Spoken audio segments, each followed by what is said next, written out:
Well, to be two capital G here, looking at yet another Monster Reborn like card that has just been revealed coming out of the Collector's Pack 2018. This one is exclusive for XC monsters and number XC monsters at that. Man, it seems like every other week I am talking about some new card Konami has revealed that revives a card out of the graveyard. I really feel like 2018 is going to be kind of like the special summon from the graveyard year because we just have so many Monster Reborns in the game now. It's actually ridiculous. So let's go ahead and break down a Zexal era card. Well, it was Zexal era because Don Thousand played it in the anime, but you know, we obviously didn't get it at that point. This is Glorious Numbers. It's a normal spell card. The first and the second effects are hard once per turns. The first effect says if you control no monsters, target one number XC monster in your graveyard, special summon that monster, then draw one card. That is freaking fantastic. The second effect actually makes a lot of sense when you put it in the context of XC monsters.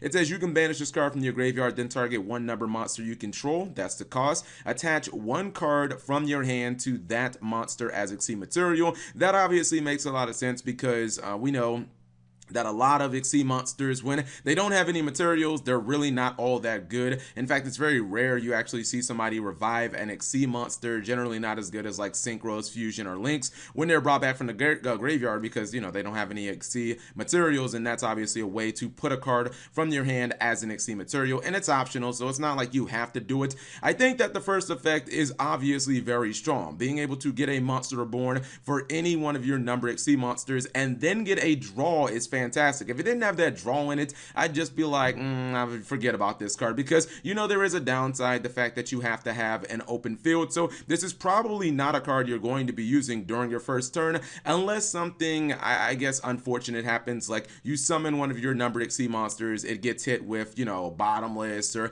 Torrential Tribute, maybe like an Ogre when you activate the effect and you activate this to bring it back. There are actually some decks that I could see this card working in. So I thought about this for a little bit, and I think that there are actually a couple of decks that I like Glorious Numbers in. I think probably the biggest would be Galaxy variant, and it's really because of a couple of reasons. Number one, Galaxy Eyes Photon Lord number 90 is a fantastic card to bring back from your graveyard. This is one of the only cards in the game that is still really absurd even when it doesn't have any materials, because during your opponent's turn you can still get that free Rota effect to either get a Galaxy or a Photon card and just add it straight to your hand, or you can actually attach it to the monster as material, so you don't even really need to rely on Glorious Numbers kind of like material producing effect when Galaxy Eyes Photon Lord has a built-in version of that. The card also has stun, you know, it can obviously negate one of your opponent's monster effects, which makes it fantastic, and then it can be immune to card destruction as well. Another reason that I like Galaxy is because Galaxy has really big monsters. A lot of times you can go into even things like Doesn't Matter Dragon number 95, which you can summon back, that has 4,000 attack, and when you do that, or you go for, you know, Galaxy Eyes Full Armor Photon Dragon, a lot of times your smaller dragons, those will be the cards you might end up wanting to summon back if you detach those as materials, or if your really big dragon dies, like if it gets Bottomless and it's banished, you still have those other small XC monsters to bring back during that turn, and they can still punch for a lot of damage.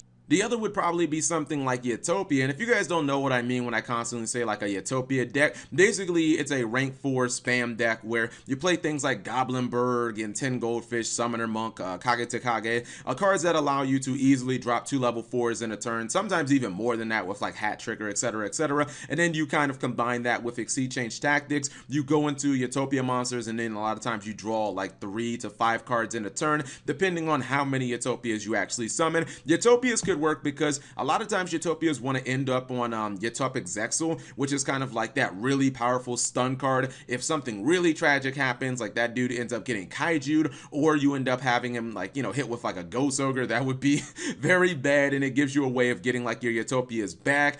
Sometimes you use like rank ups, and you might have to detach a Utopia, and if your other Utopia on the field actually dies, you know, this will be a nice way to kind of like recover your Utopia monsters really easily and not have to rely on something like Utopic Dragon. Those are pretty much the only 2 decks that I would really see this card shining in. The obvious problem with Glorious Numbers is the fact that like we're kind of getting cluttered with Monster Reborns right now, and obviously the original OG Monster Reborn is in the game. That card was not in the game during Zexal. Well, you know, in the show they used it like every damn episode, but in the actual Zexal era we didn't have that card, and honestly right now we have so many Monster Reborn replacements. I'm not really sure that I see any, like, I just don't feel like there's much space for this card. Konami is giving us so many Monster Reborns at a rapid pace that even if they do have like benefits where this card lets you draw a card, I just don't feel like there's much room for them. So this card does have potential in those two decks. Outside of that, probably not. Honestly, where was this card during Zexal, man? If we would have had this card released in like Photon Shockwave or Generation Force, this card would have been amazing. Hell, even if we would have gotten this at the beginning of the Arc V era, it's just right now, you know, we aren't playing number XC monsters nearly as much as we were,